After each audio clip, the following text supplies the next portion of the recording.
Abanyamurenge bura n'ibigarasha. Nibigarasha ariko byo bikomeye cyane kuko politikale bataye leadership kandi bagiye muri century ya 15 kinyejana cya 15 nyuma ya Yesu muri by'abazungu babara. Ikera cyane bashize imyaka 500 baragiye kandi urumva none abantu bavuye mu gihugu kandi bakagenda bagatura ahantu batagira umuntu ubayobora, batayibuka umwami, babaho gusa mu miryango yabo n'inka zabo, mu miryango yabo batware, nta esprit ya leadership bagira. Yego, donc ya esprit yo kwigomeka ya Mungu ibarimo toujours, ntibazi ubutegetsi. Ibarimo cyane. Hano umuntu ugeze kumbwira kera ambwira ati buriya Abanyamurenge ati nabatutsi ariko ntibabizi, bamwe ntibanabyemera kandi reka bareke no kubyemera, ati culture ntayo bakigere yaratakaye. Ati bafite culture y'Ababembe, bafite culture y'Abashi, bafite culture y'Abashi bari ko n'Abanyarwanda bo buriya bafite culture nziza cyane. Ati ahubwo bafite y'Abavira, urumva y'Abafurero, ati n'abantu basa ni kuri ariko n'Abafurero. Yego. Hari umuntu ugeze kubimbwira kandi umuntu ukomeye sinavuga izina rye, ariko kabo muri Kongo ariko atari ko buriya n'Abafurero rwose. Tibari yabambwira ati nta nubwo ari n'umunyamurenge wabimbwiraga, n'umuntu wabimbwiraga yambwiraga n'umuntu ukomeye sinavuga izina rye. Agaya Abanyamurenge cyane avuga ati Banyamurenge n'abantu beza kwisura ariko ubwenge bwabo nta culture y'Itutsi bagira. Kugenda ibuka yuko twiga turi abanyeshuri nta munyamurenge nigeze mbona yiga muri university, ntawe nigeze mbona, nta numwe nigeze mbona. Hari umuga professeur umwe witwa Gisaro, ise uriye muhungu ujye mu busakuza witwa Gisaro, yari umuprofesseur Kinshasa. Abanyamurenge bura n'ibigarasha. Nibigarasha ariko byo bikomeye cyane kuko politikale bataye leadership kandi bagiye muri century ya 15 kinyejana cya 15 nyuma ya Yesu muri by'abazungu babara. Ikera cyane bashize imyaka 500 baragiye kandi urumva none abantu bavuye mu gihugu kandi bakagenda bagatura ahantu batagira umuntu ubayobora, batayibuka umwami, babaho gusa mu miryango yabo n'inka zabo, mu miryango yabo batware, nta esprit ya leadership bagira. Yego, donc ya esprit yo kwigomeka ya Mungu ibarimo toujours, ntibazi ubutegetsi. Ibarimo cyane.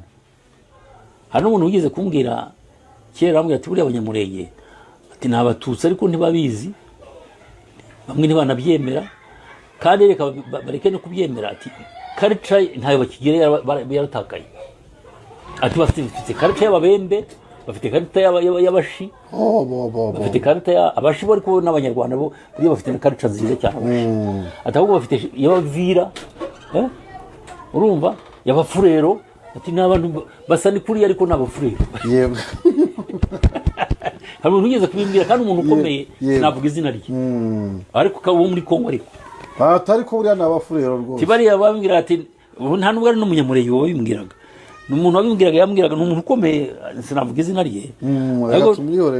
Agaya Abanyamurenge cyane avuga ati Banyamurenge n'abantu beza kwisura ariko ubwenge bwabo nta culture y'Itutsi bagira. Kugenda ibuka yuko twiga turi abanyeshuri nta munyamurenge nigeze mbona yiga muri university, ntawe nigeze mbona, nta numwe nigeze mbona. Hari umuga professeur umwe witwa Gisaro.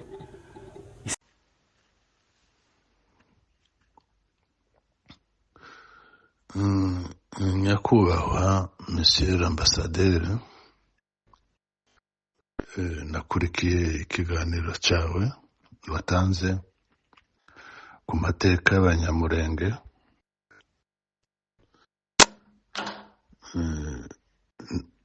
Avec tout le respect, ndakubaha, ariko wavuze ibintu bitari byo. Histoire y'Abanyamurenge ntayuzi, nubwo waba uyizi ufite de mauvaises intentions, ubifitemo un agenda caché, yuko yideforma kuko n'abandi babigira. Rega umuntu ushatse wahindura uko ushaka. Wano uvuga abanyamurenge ubavuze nkaho atari abantu. Sinzi ibyo mupfa kubangana uburenganzira bwawe nabo ntibakagukunde kuko ubanga urabanga nabo barakwanze. Ese wowe uhuza histoire ukayihuza na politike iriho cyangwa yabayeho ukafalsifier histoire de tout un peuple? No, uri historie ariko hariho bimwe utagomba kubesha, utagomba kuvuga. Wavuze byinshi ariko birimo n'agasuzuguro, birimo n'ubwirasi no kusuzugura abandi bantu katari abantu. Reka mbanze nguheze hatoya kuvuga ngo abanyamurenge abanyabyinshi uko babavuze ngo bagiye muri Congo bapotera mu bashi baragenda 1500 ico gihe. Cette histoire est fausse. Je répète, c'est une histoire fausse. Ntayibaho. Nta banyamurenge bageze muri Congo 1500. Bagezeyo bajahe babahe. Comment tu peux les localiser? Ubu barukarize he? Uzo utubwira aho baba. Twebwe turi abanyamurenge ntabatuzi. Cette histoire y'intambara y'abashi n'abanyarwanda n'abanyiginya byabaye mu Rwanda, c'est se voltariser iyo ngiyo mu Rwanda. Iyo histoire extraposée nubaha Kagame, Alex Kagame, cette histoire c'est une mythologie. Ntayo ntabo twabonyega. Nous avons exactement 2 siècles au Congo. Iyo birazwi kandi tubivuga tubihagazeho, pas plus. Kandi ntabwo twagiyeyo, abagiyeyo bagize 2 siècles ntaho basanze de trace yaho wabivuga aho bari ntabo. Nta nubwo babaye asimire n'abandi moko bavuga bashi kuhakorera des éloges ngo n'abanyarwanda bene ibyo ngibyo. Icyo ni kimwe. Iryo ni kosa rya mbere ntabibaho. Iyo histoire ni fausse. Je suis historien aussi. Ntayibaho.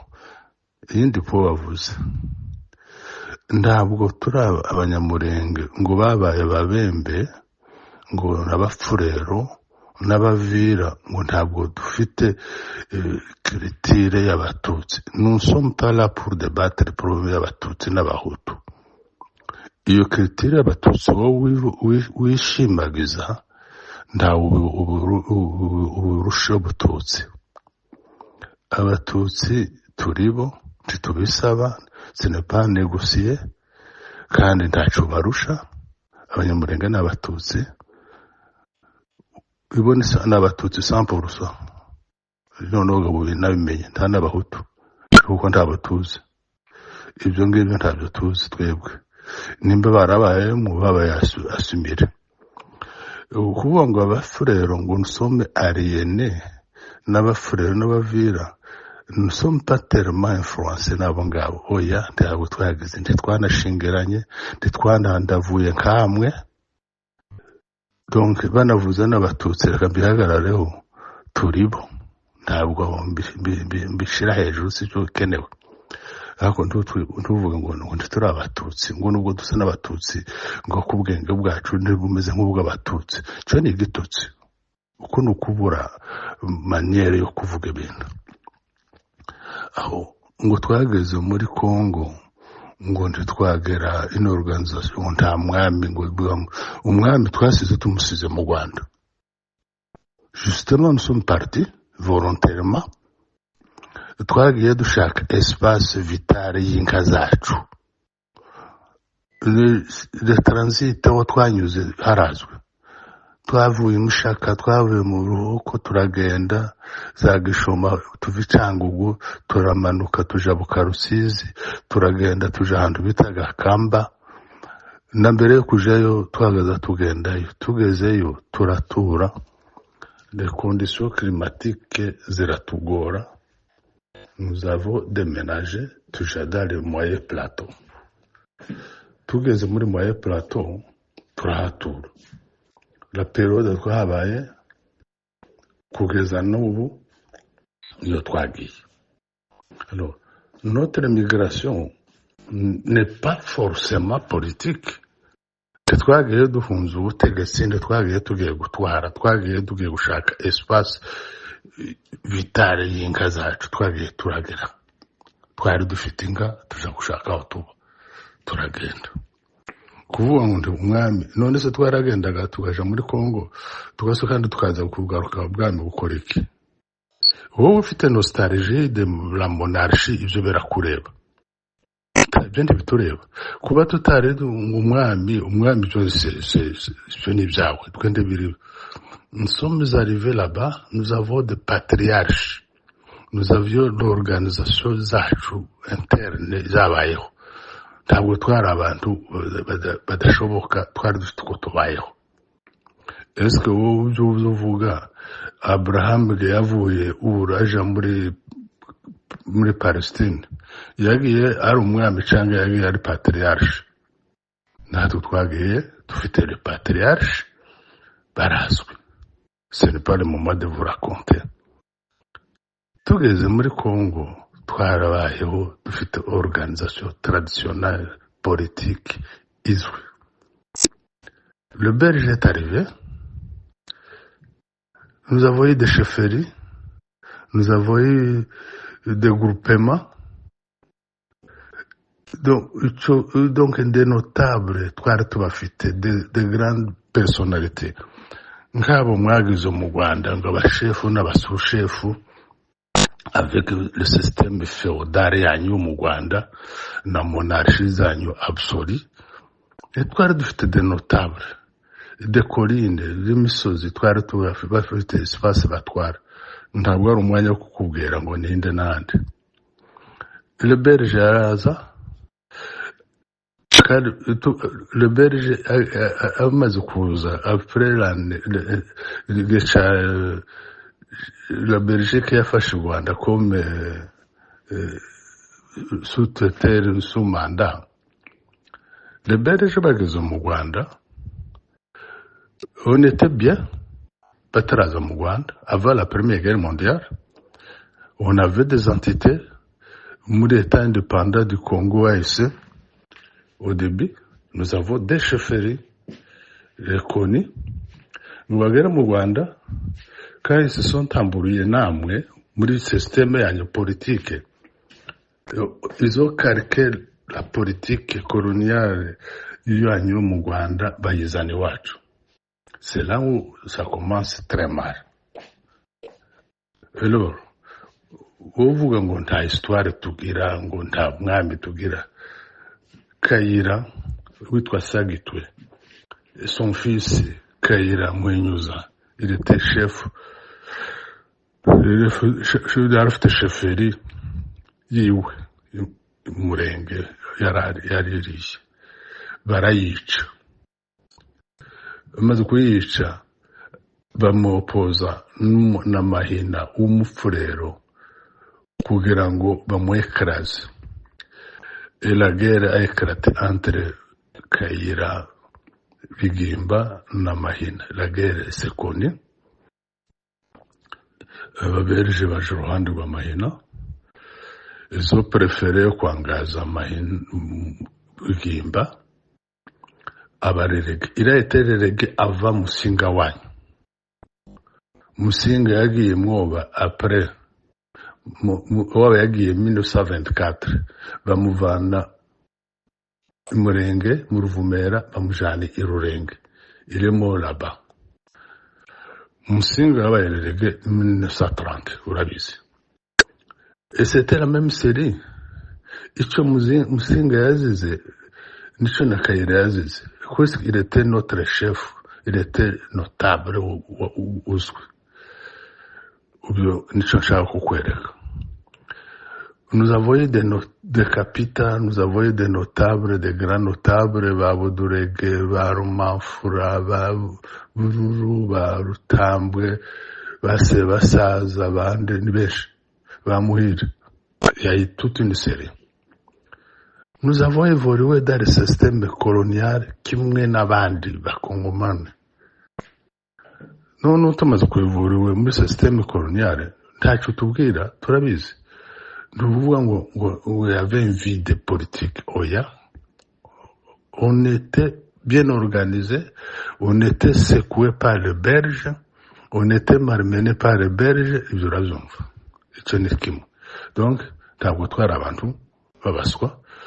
Justement, twari dufite umwami, le roi du Rwanda ntabwo yarebaga hariya. Ikindi, wavuze ngo ntitwize, ngo wabonye Certe Gisaro, ngo uvuze ngo ntibize ariko wabonye Gisaro kuri university. Donc urumva waramubonye hehe? Uramubonye Kinshasa, nimba ariho wize kuri pene simbizi, wavuze ngo uri historia simbizi. Gisaro yarize, hari n'abandi bize nyuma yiwe. Kuba tutarize ntabwo ari igiseko.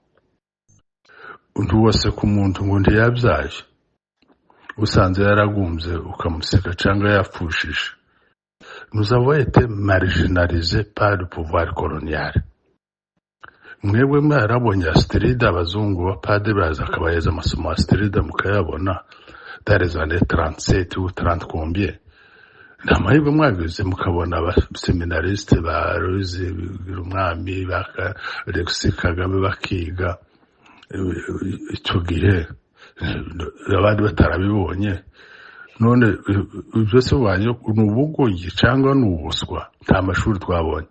Puis amashuri twayakuraga n'abazungu. Il n'y avait pas de missionnaires, il n'y avait pas d'infrastructure. Kugeza n'ubu ngubu nta byari bihari. Twize, nous avons acquis retard muri scolarisation, uvuga nti twize. Ico gihe wize muri 68 twari inyuma. Ariko ga icyo sinzi uvuga ngo ntibazabiga, ntabwo ari ukuvuga ngo twari dukeneye kwiga cyangwa ko twari abaswa kuko tutari kwiga. Ntabyo twabonye, infrastructure yo kwiga ntabyabaye.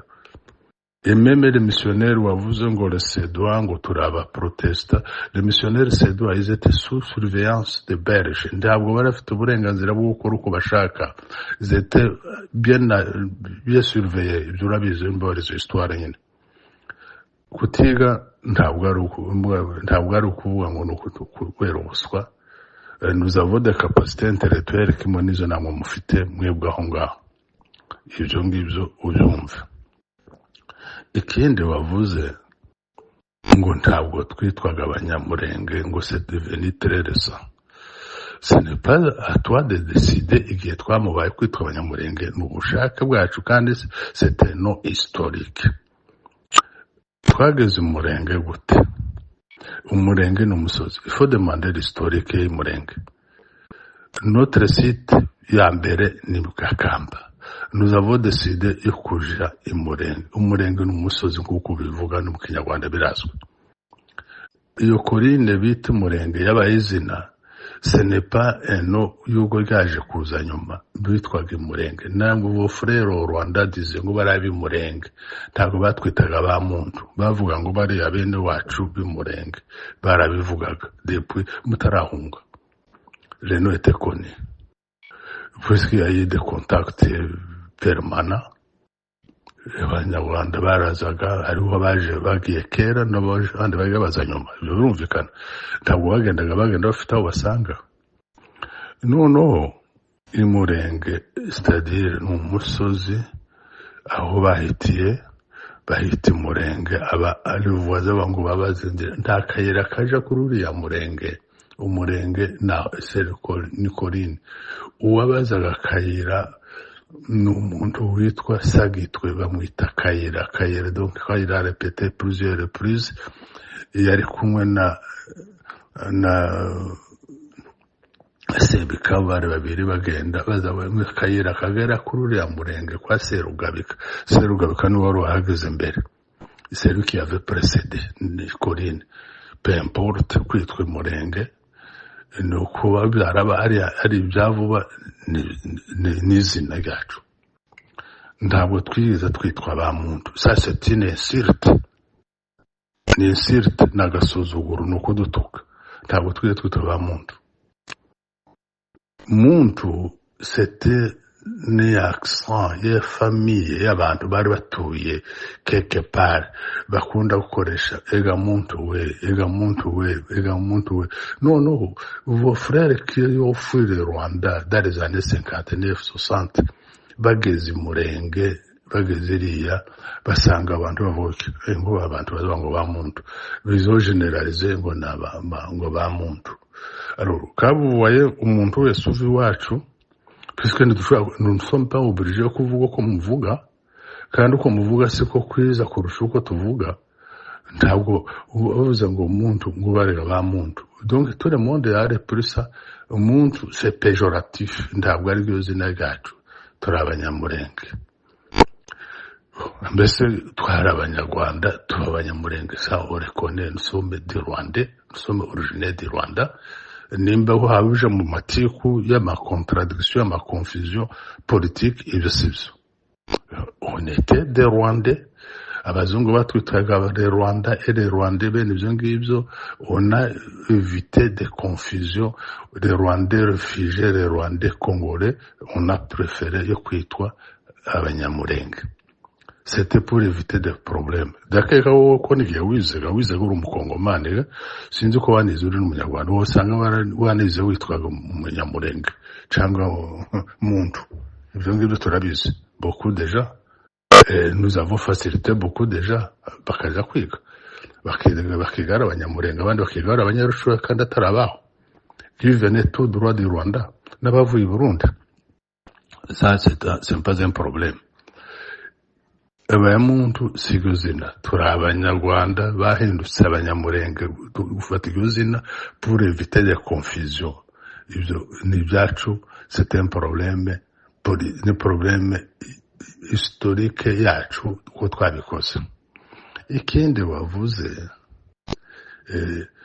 cyo kuvuga ngo twanga Abanyarwanda, ngo turi bigarasha, ngo biki de conflit, ukavanga ibintu y'abasakuza bafite ibyo bapfa n'u Rwanda bene ibyo ngibyo.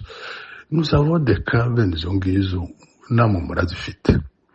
Ariko Umunyamurenge ntashobora kuba resume y'umuntu wowe waragize de contentieux, wowe waragiranye ibibazo n'u Rwanda, ngo ufate Umunyamurenge umuresume muri ubwo buryo. Reka nkwibutse ikintu kimwe.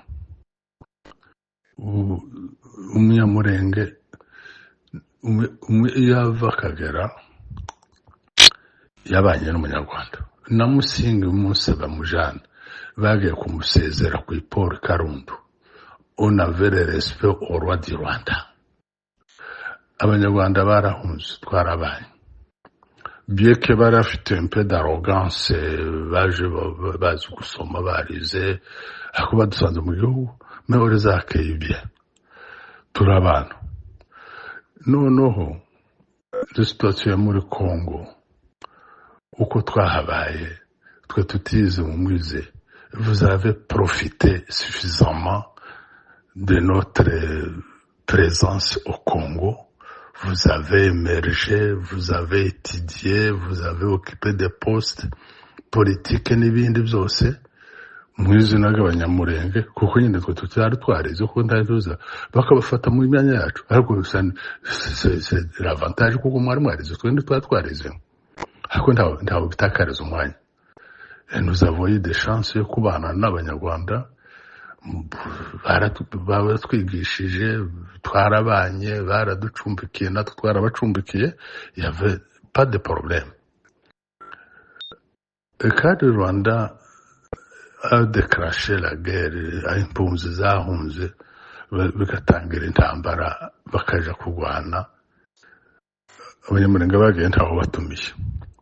Ils ont participé muri ntuze. Iyo antoirisme bagize yo kuvuga ngo bagende zo gufasha, nuko biyumva kuko ari bene wayo baragenda barapfuye abapfuye abandi baragwanya intambara baratsinda bamaze gutsinda babaye mu Rwanda baba mu gisata cy'u Rwanda kandi probleme zabaye nyinshi iwacu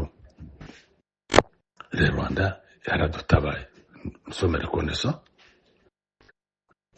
abanya FPR yaradutabaye wowe numva wuvuga ko utariyo cyangwa uriyo baradutabaye twari tugeze habe barafatikanya tugeraho turi kugeza n'uno munsi ibyo uvuga yo kwerekana enka y'umuntu ngo naka yavuze gutya ngo umunyamurenge ngo ukamufata kuko urwago rubarize abanyamurenge uwo yafitanye ikibazo n'u Rwanda ari umwe kuko mutamufata kimwe n'uwo mwita ikigo giwanyu cyangwa opoze wanyu iyo myumvire y'abanyamurenge bose ntibakumva cyo kimwe kandi hariho n'abandi bamwe badashobora gutorere amakosa abanyarwanda baba bakoreye ibyo ni uburenganzira bwabo kureagir ifo kubumva ariko ndumufata abanyamurenge bose ngo ufate ngo ni yaduye